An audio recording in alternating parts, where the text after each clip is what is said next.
I want to bring in California elector and daughter of Nancy Pelosi right now, Christine Pelosi. Christine, good to see you. Thanks so much for joining us. Thanks, Maria. Good morning. So you are leading this open letter initiative directed at James Clapper, the Director of National Intelligence. What are you trying to do?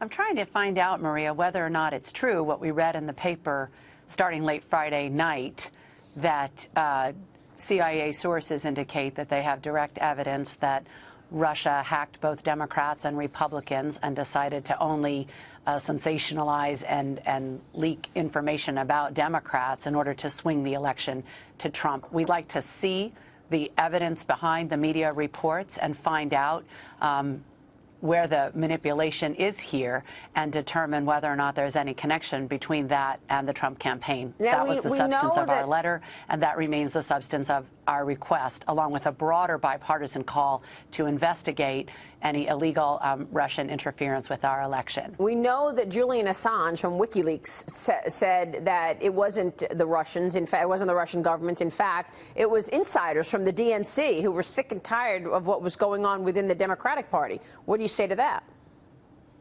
Well, and the president said that he confronted Putin directly about it at the G20 summit. So maybe we'll get some more answers from the president this afternoon, Eastern time, as he has his year-end press conference. I know we'll all be watching that with great interest. You know, but I mean, again, you could imagine, Maria, that goes to why we want to look at the evidence and see who's, where the truth is, right. So we can find out for ourselves. And we also think the American people should see as much of it as possible. So not heard from people in the intelligence community who said, look, it's never all going to be declassified.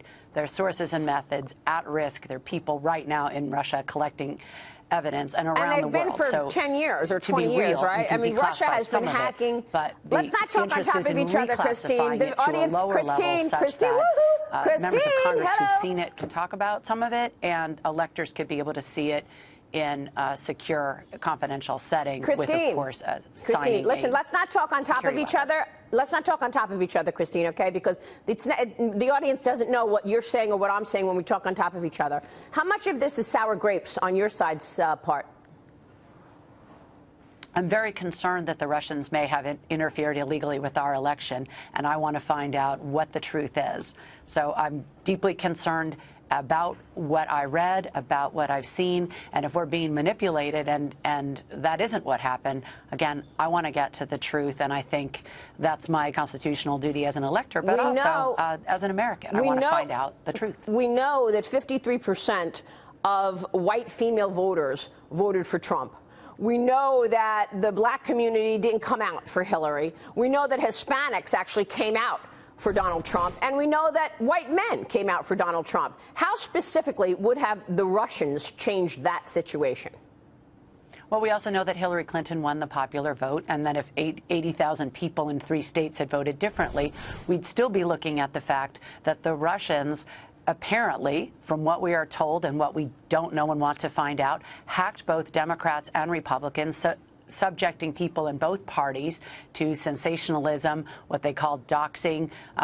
And when you look at something like the so-called Pizzagate rumors that were spread from the Podesta emails, you ended up with a man with a loaded gun going to Comet Pizza in Washington, D.C. last week to supposedly investigate. So my big concern right now is who took that information, how are they hacking it, leaking it, altering it, and sensationalizing it in order to disrupt American politics. Right. That's what I want to find out. And but why do you think so many people came out to vote for Donald Trump? I mean, how much of it could be that Hillary Clinton actually didn't really have a plan?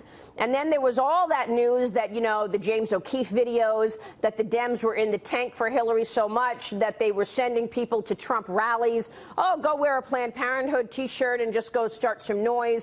I mean, that, I think, colored people's sort of favorability toward the Democrats when you saw all of the planning that went on to actually disrupt Trump rallies, not to mention what the head of the DNC did to Bernie Sanders, coming up with all cockamamie schemes that he's not religious, he doesn't believe in God, anything that they could to actually take him down so that everybody would be in the tank for Hillary. How much of it was that?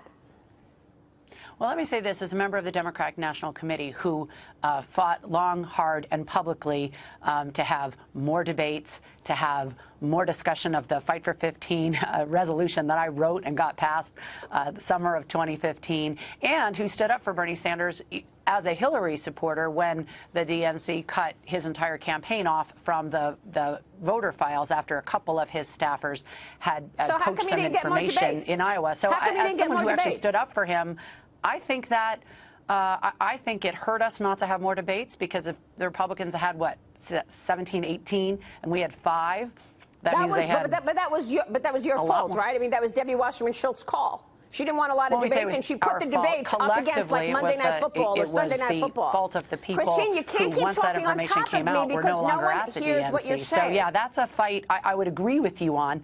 Those were concerns I had at the time and continue to have. And believe me, as we're looking now for our new chair and our new officers, a lot of the Democratic National Committee members who feel like we were cut out of the loop are very, very clear that not only do we want a stronger role in running the party and more transparency, but we have to be absolutely sure that our officers are neutral. And do you think that person, it says so right in the bylaws, they weren't. That's why they're. Do you think that person? Do you think that? The fact is, we have some reform to do on our own side. This interview is about to be over, and you're not going to have gotten anything out on television. We want to look at what the Russians did to manipulate that. If we had looked at your emails or my emails every day you're giving the finger to the audience. We might also spend our time defending what we. You're basically saying, I don't care about the audience. That's what you're saying right now. And that's what you said to the voters as well. By talking over someone else when they're trying to make a point, you're basically saying, I don't care about the viewers, I don't care about the voters, I just want to hear myself and the other person have an argument. I'm asking you not to talk on top of me when I'm talking, and I won't do that to you, so that our audience can actually get something out of this interview. But just the way the voters couldn't get anything, and they ended up voting against you, that's what you're doing. You're basically blowing off the audience. I apologize if I did not hear you start talking in the time difference from me not being in the studio. I thought I was answering your question. What was Hillary Clinton's plan? What was her plan to make America better? Well, invest in people, pass comprehensive immigration reform, how was she planning on investing in people? How was she planning on investing in people? She had a plan to, as you probably know, modernize the electric grid, pass comprehensive immigration reform, create jobs, particularly in the field of infrastructure. What was her plan to create jobs?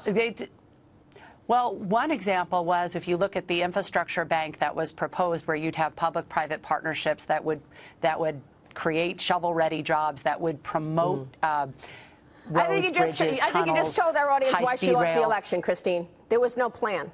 You're having a hard time coming up with how she wanted to create jobs. That's why she lost the election. Unfortunately, it feels like sour grapes. I'm glad you came on to explain it. Thanks for joining us, Christine. We'll be watching the developments. Thank you.